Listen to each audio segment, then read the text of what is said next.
All right, welcome back, Winton. Had some comments that my voice is a little too low, so let me know if the volume here is working better for you guys. Love it or hate it. This is a fun track to drive. The racing here is pretty tricky. So, pro tip: get pole, defend hard. It is very hard to pass here, so watch out, and a lot of self-spinning. The strength of field, people who are new here, rookies and such, a lot of self-spinning on this track, so watch out. This track guide should help you not do the self-spinning, and this setup I think is pretty good, but also watch out track temps. Oh my goodness. I've been in a few of the official schedule sessions, 40 degrees to 51 degrees, and let me tell you, 51 degrees is a whole lot different than 40 degrees, so do watch out for that when you are in a practice session or in a race. So we'll get into the guide here. We got ride height 38 mils, up a little bit for sure. Yeah, there's a couple of curbs here to go over, and this is just to help make sure you're getting over them without too much trouble. Damper compression 21. It is up one notch. There is some downhill braking. There is some very hard braking here, and the back end can get very light. So the damper compression is just turned up a little bit. 56% for the brakes. For me, for you, it's something different, but it's probably a little bit on the lower side of what you normally have your brake bias at. Um, Again, a lot of downhill braking, and this is just to help keep that front end from locking up too bad. Spring rates low as they go, left and right, front and rear. Cambers, you know my channel, they're asymmetrical, 1.5 on the left, 1.3 on the right. Excuse me, just talking about the track temps. This is a setup that's going to work at the higher track temps when you're in the 50s and such. Um, there certainly is an argument to be made that if the track is 40, you could probably turn these cambers up a little bit. It might shave off a smidge of time, but probably not going to make a huge difference. So just be aware of that. Toe in 1.5 on each side. iRacing does not like this, but so be it. It's helping to warm up the tires, helping with the braking, and yeah, a lot of sharp corners here. So just getting a good turn in. Spring rates again low as they go in the rear. Cambers they are low again. 1 on the left, zero point 0.9 on the right. Yeah, when the track is greasy, these lower camber values do seem to get you around faster. So again, if it's really, well, can't really say cool when it's 40 degrees, but if it is on the cooler side, again, you might want to try and bump those cambers up a little bit. Toe in 0.3, again, just to help with the braking and get some heat into the tires, which sounds weird when the track is that hot, but it does help get the heat up there. Uh, Ride height in the rear, 52. 52, it is up quite a bit more than the front. That is to increase the rake, just to get the back end um, able to rotate a little bit more because the ARB is 15. There are a few high speed corners here, or relatively high speed corners, and I found 20 is just allowing the back end just to step out a little bit too much. So the ARB is reduced, but the ride height in the rear is increased just to give it a little bit more rotation. Damper compression 6 and 18, that is pretty standard. Fuel levels, 13 liters. 12 is going to get me around for a race, but 13 is going to get you around with fuel to spare. So if you're sweating fuel, use 13. If you want to get a little closer to the edge, 12 should be able to do it for you.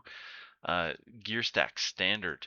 Um, I think iRacing has this as a short stack in their setup, but I find that standard gets you around here faster.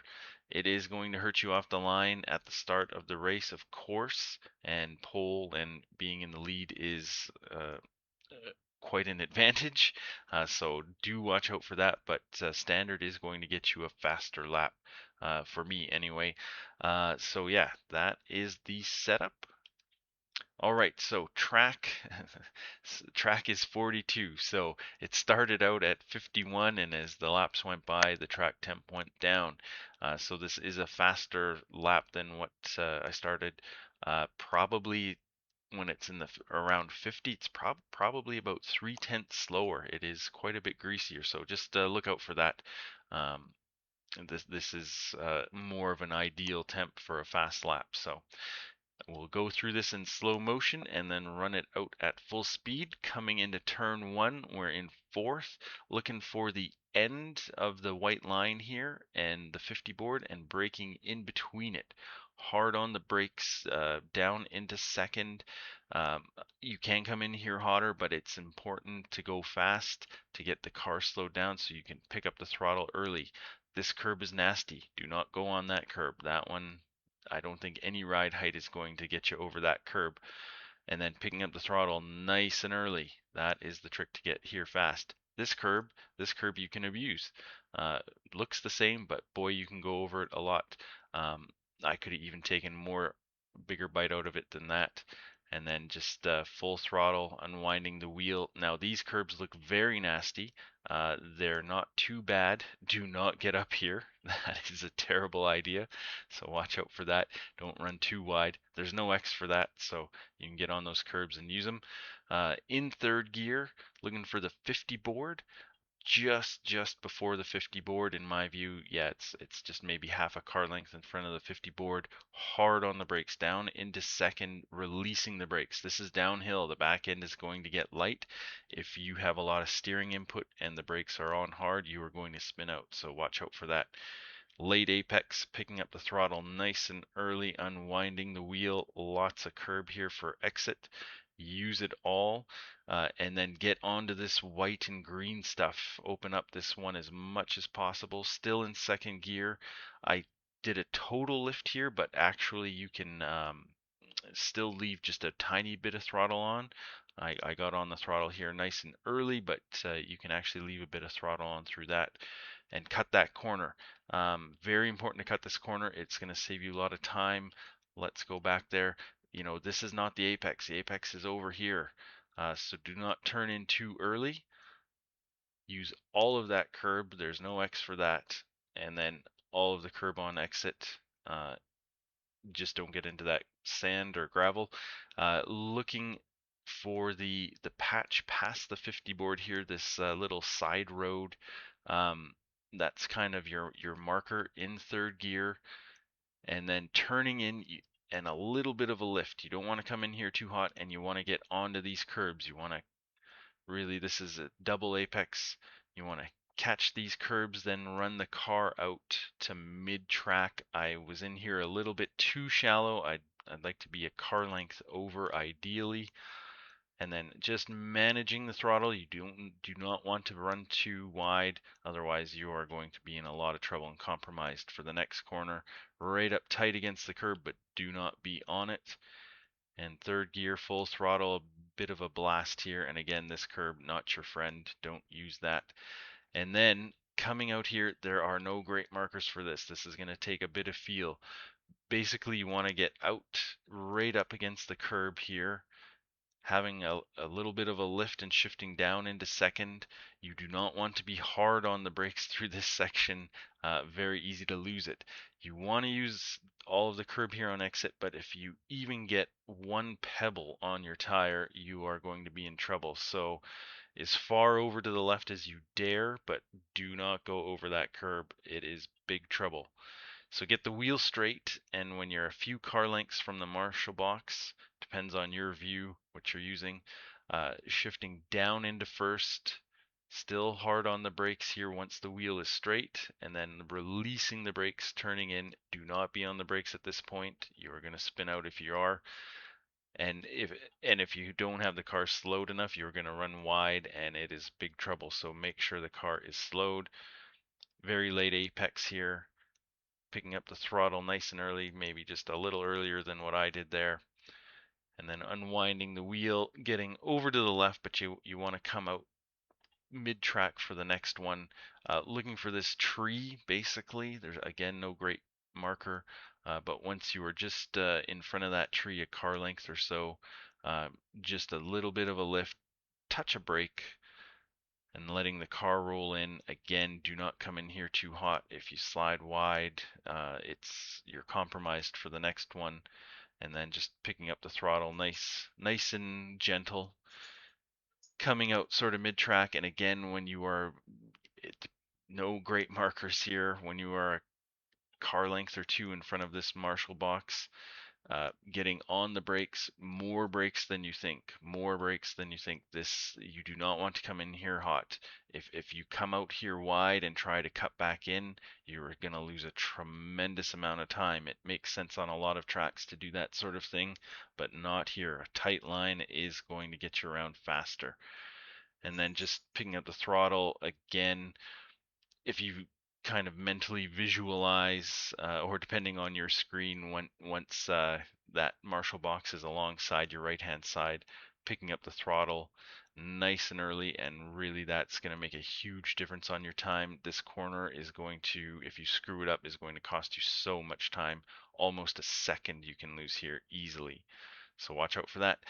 Exit, use all the curb on exit, and then just work your way over to the right. So looking for the 50 board again. Do not get onto the dirt here, but as close to the dirt as you dare. Just before the 50 board, hard on the brakes, third gear down into second. Very hard on the brakes, but release the brakes. This corner is deceptively slick. Very easy to spin out here or run wide, so watch out for that. And as you turn in, again, very late apex, picking up the throttle just gingerly, and then using all of the curb here on exit. Again, if you came in too hot, you're going to get into the sand here, and that is going to cost you a lot of time. And then just work your way up through the gears here. Looking for the 50 board just before the 50 board. Hard on the brakes, down into second. Again, watch out if you come in here too hot, you're going to run wide, pick up an X, and a whole bunch of trouble. Releasing the brakes as you turn in. Picking up the throttle nice and early, but managing the throttle. Again, very easy to run wide on this one. Use all of the curb. If you're not using all of the curb, you are going to be costing yourself a bit of time. And then basically what you're looking for is mid-track here is a lift. Leaving it in second, then just a little bit of a lift, and then just gently picking up the throttle. I just a whisper of brakes here. I think I was coming in a little hot, picking up that throttle nice and early, and then getting on the curbs here on exit. Watch out if your tire goes past the curb and touches that sand, it is an X. So watch out on your quali lap. Do not touch that. It will cost you your lap. And then just working your way up through the gears. So that's a 125.2. I think that's going to be pretty darn competitive. Certainly on a fast track, I think that's a good time. I don't think I'm going to get anywhere near that on a 50-degree track. So just look out for that. Don't get frustrated if the track is 50 and you're not putting in, if you're putting in 125 fives or sixes, that's probably pretty good. But when the track gets cooler, definitely there is time to be had. All right, we'll run this out at full speed. We'll see you next time. Good luck out there.